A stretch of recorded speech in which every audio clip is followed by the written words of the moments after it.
Acknowledging and honoring our pain for the world is, I think, the most distinctive feature of the work that reconnects, and the most important too. We also call that kind of work despair work. And these two terms, our pain for the world and despair, in our usage of them includes the same ingredients.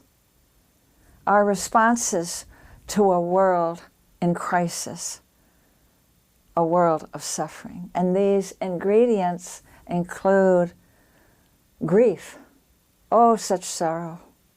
They include fear, terror for what will happen to ourselves and our near and dear. Anger and outrage over the actions and motives that have brought this to pass. Guilt over our complicity with destructive forces. Sense of futility, powerlessness, overwhelm. All these feelings in various combinations and intensities are part of our pain for the world. And to learn to face these, to be unblocked by fear of them, is an enormous force for liberation for us. And when we are not afraid of these painful feelings, then nothing can stop us.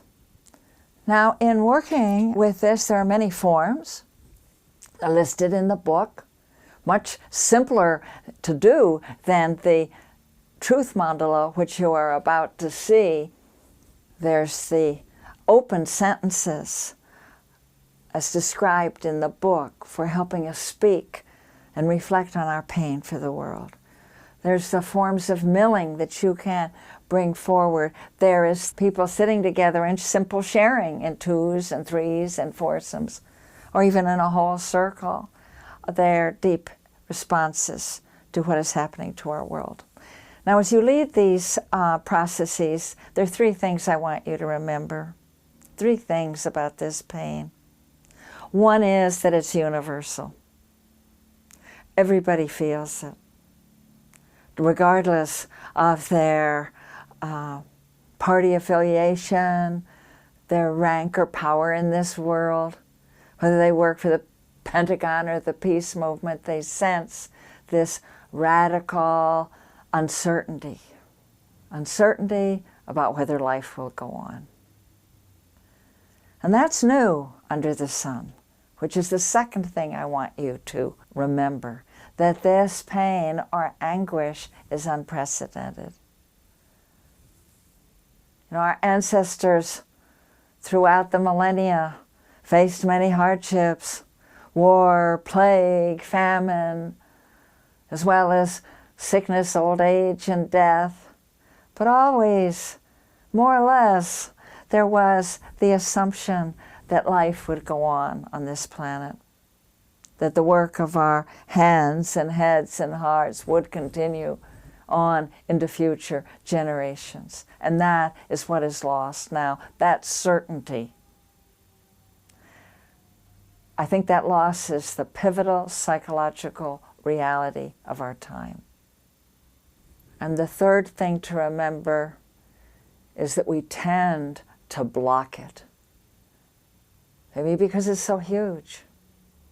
Maybe because we feel that to really open ourselves to the pain we carry would mire us in it, sink us into despair, render us incapable of continuing with our jobs and our families and our communities. This repression is widespread. So I want you to look in chapter 2 of Coming Back to Life, to review with me there the many causes for the avoidance and suppression of our pain for the world. These are important to address because what it amounts to is, in many cases, a suppression of the instinct for the preservation of life. To suppress these strong emotions renders us obedient, passive, acquiescing in preparations for our own bondage or demise. The importance of dealing with that is reflected in what Vietnamese Zen master Thich Nhat Hanh said once. His students came to him one day and asked him, "Beloved teacher, Thai," they called him, "what do we most need to do for the healing of our world?" I think they expected him to distinguish between inner work, outer work, working in the system, or getting enlightened on the meditation cushion, and he didn't move in that direction at all, because his answer was, what we most need to do is to hear within ourselves the sound of the earth crying. Now that's an amazing statement. It assumes that we can hear within ourselves the sounds of the earth crying. And indeed, such is the web of life, such is our embeddedness as open systems in the fabric of existence, we can and we do. We each are aware of what is happening to the air we breathe and the water we drink, and to the people who make our clothes in sweatshops overseas. At some level of our consciousness, that is there, like a silent scream. And he reframes that then, you see. He takes the pain and he calls it the sounds of the earth crying. Well, that reframing is an essential part of the work that reconnects. Often in leading exercises of this nature, I will pause at the end or in the middle and invite people to reflect. Please notice, I say, how the concerns that you've been expressing extend beyond your personal ego. Please observe how they go beyond your individual needs and wants, because that says something very important about what you are, who you are. You are capable of suffering with our world. That's good news.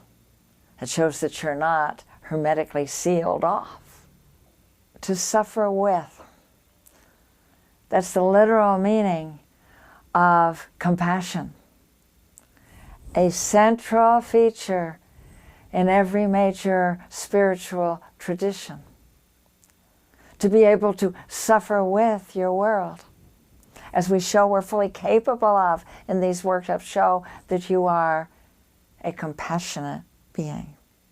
We reframe our pain for the world as compassion. And our pain for the world springs not from some personal craziness or emotional weakness or some fact of our individual biography, but it springs from our interconnectedness with each other and all life. So be sure in this work that you call people's attention to that.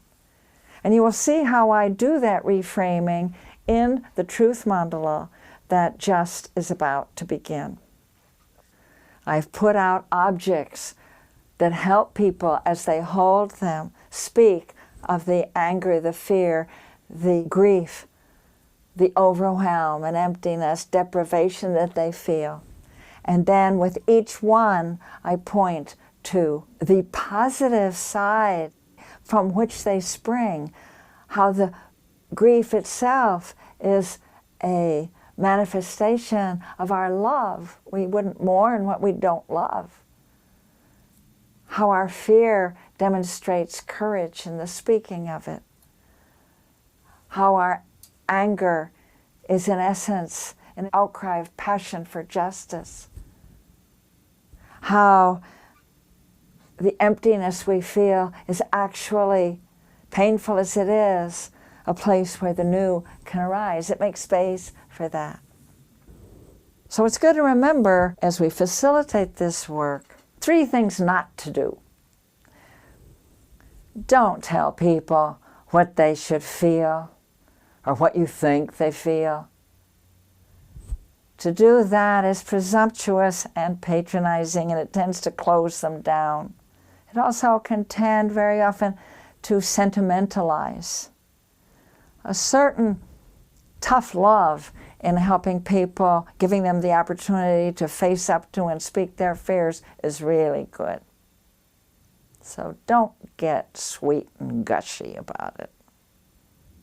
Secondly, don't judge by outer demeanor. Don't jump to conclusions because they seem unmoved, a stolid face through all of this while people are expressing their pain. You can't tell by a person's behavior or demeanor what they're feeling inside. They may be going through a profound inner transformation in their attitudes and respect for their grief for the world.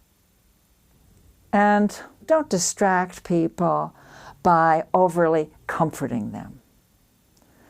Comfort, you know, can give the signal that their display of grief or emotion is bothering you and you'd like them to stop it.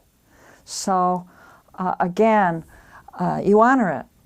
And you honor it and you know that they'll survive it. And you know, because you know too, that the pain we feel for our world and our love for it are two sides of one coin. They're inseparable. We learn again and again, as I have in this work, that we can trust our pain for the world. May not be pretty, may not be what we choose to feel, may be uncomfortable, but we can trust it because it is of one piece with our love for life.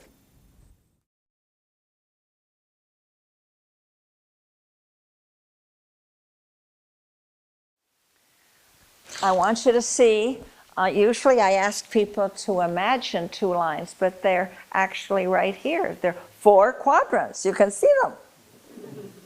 And I put an object into each quadrant. And into this quadrant, I put dead leaves. And they represent our sorrow, the grief we all carry for the suffering we're inflicting on ourselves and each other that we're experiencing, for the enormous losses.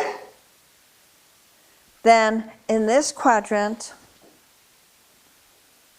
we put this stone, and this stone is the fear that we all carry, the dread of what's coming down on us.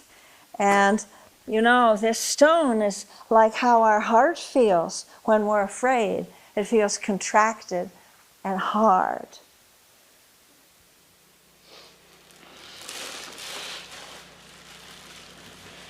And in this quadrant, we put this stick, and this stick is our anger. It is our outrage. It is our fury that it has come to this, and that these things are happening, and that the earth and its beings are being subjected to the conditions that have arisen, that we're part of, that anger. And when we work with that, I want you to remember, and I'll say it again, that we don't swing it around and we don't bang it, but we grab it. I went out this morning and got this. Isn't this a wonderful stick? It is so strong, and you can grip it with all your might. Just feel that tension. And then here is, in this quadrant, I put this empty bowl. And this bowl, oh, the hands that have held this. Some of your hands, you may recognize it. This is our insufficiency, our witlessness, our powerlessness, our not knowing. And that we need to express too. And then, in the middle, we put this napkin.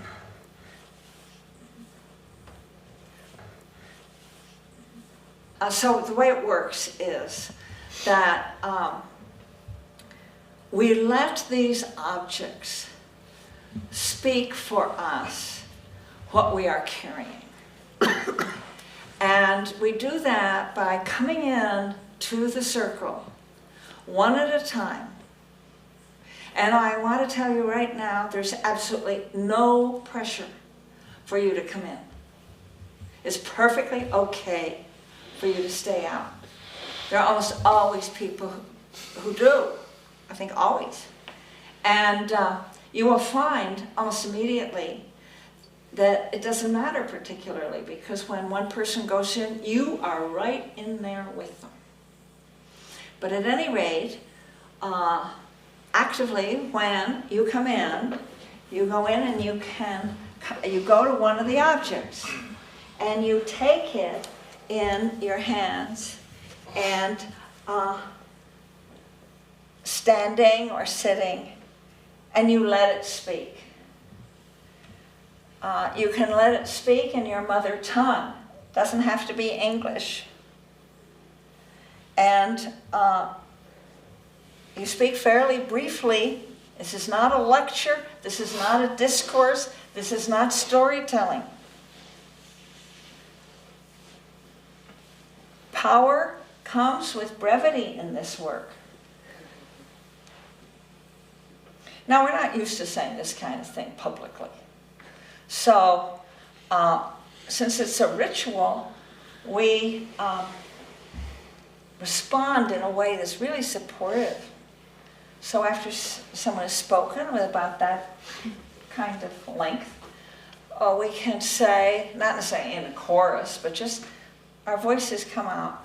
We hear you, or I hear you, or I'm with you. We hear you. I'm with you. I understand.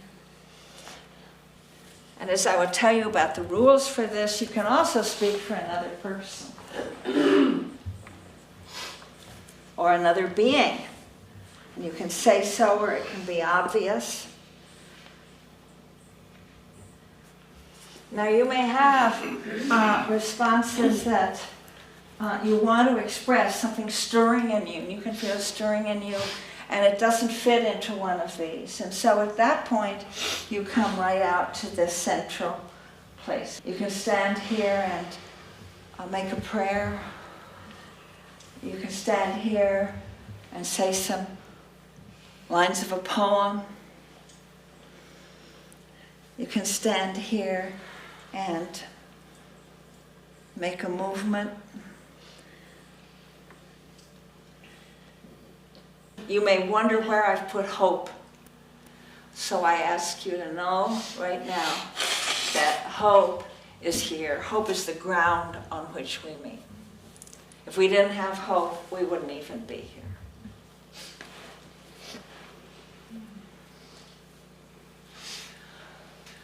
I want you to know that you don't need to come in, as I said, no pressure. You can come in once, and you can come in more than once. And when you come in, you can go to more than one quadrant. But we're 31 people, so I want to ask you to be mindful to make space, so there's space for everyone. And we'll make a practice of taking 3 breaths in between each person's entry. As I said, you can speak for another being or person. And also, as I did not demonstrate, but keep this in mind, this is a place for the expression of the grief and sorrow and rage. I mean, you carry for what's happening personally in your life. Because our personal pain is an inextricable part of the pain of our world. So it belongs here too. And I want you to know that the emotionality that we may or may not express has no relation really to the depth of feeling. That you can come out and storm and sob, or you can come out and appear perfectly impassive, and there is no way that that has any correlation with the intensity of our feeling. And there may be times when you want to just come out and be silent with an object that is really too big for words. I want you to know that we have, that these usually run about an hour and a quarter or so, and that's just what we have, an hour and a half till lunch. I want you to know that I'll give fair warning before closing it. and that I never know how it's going to close, because each truth mandala is different. But it's a place where we deeply honor our capacity to feel with our world. Mitgefühl. That capacity to feel with our world, to suffer with our world, is a measure of our humanity and of our capacity, therefore, to take part in the healing of our world. Confidentiality, of course. What is said here stays here. We can make reference later to what is said here, but never with attribution to a person. And if you want to speak to someone about what they said here, ask their permission first. And just as this is not a place for lectures, it's not a place either where we respond to what someone else has said. It is not a place where we refer to what someone else has said, or that we refer to each other at all. We know that the pain we're expressing is something that the world needs for us. Check the impulse to comfort each other. Now, there may be a time when it feels good to just put a hand on someone who has been in, but be careful with this, even that, because comfort can often be a way that we try to avoid painful feelings, or by trying to rescue someone. We're not rescuing each other. It's like birth. When pain comes and the contractions come in a birth, and you say, "Attaway," you know? We're birthing something here. We're birthing new dimensions of our belonging to Earth and our own fearlessness to be with Earth and each other. Now, the most important thing you need to know is that each of these objects and each of these feelings in response to the pain have a positive source, or as a tantric side. So I want you to know that when you're listening to people speak their grief, what you are hearing is love. That's where it's coming from. You only mourn what you love. So open your minds to the full dimension of each of these responses, so that when you hear the fear, I want you also to know that you're hearing courage and trust. Because in today's world, it takes that courage and trust to speak the fear and not pretend you're free from it. And when you hear the anger, know that what you're hearing is where it comes from, which is passion for justice. It is necessary as life's blood. And when you hear the emptiness from the empty bowl, whether it's empty of knowledge, empty of skills, empty of feelings, whatever, know that that emptiness is making space for the new to arise. It's essential. So each one of these has its vitality and good news. You got it? Yeah. There'll be a dedication, and then there will be a formal opening, like a portal, that we will make by sound. And we will sound the seed syllable ah, which stands for all that has not yet been said, and for those without a voice. What this is a sacred circle, a mandala, a sacred mandala that we're going to make.